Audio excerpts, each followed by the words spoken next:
Definicioni I parë është el-akide.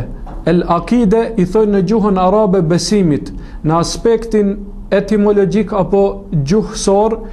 akide, fjala akide e kësaj gjuhe rrjedh prej fjalës akt. Akt do të thot lidhje e fortë apo nyje e cila lidhet fort, dhe kjo ngërthehet me aspektin terminologjisë fetare të kësaj fjale,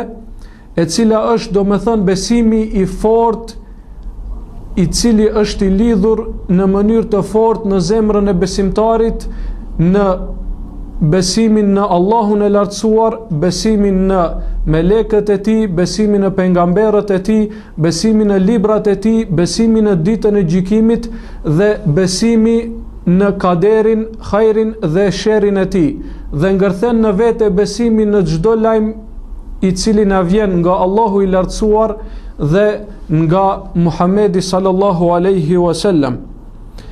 Termi tjetër të cilin dëshirojmë ta sqarojmë është termi selef, es-selef, I cili përdoret shumë shpesh, domethënë në ligjërata e kështu me radh, dhe fatkeqësisht disa herë keq kuptohet.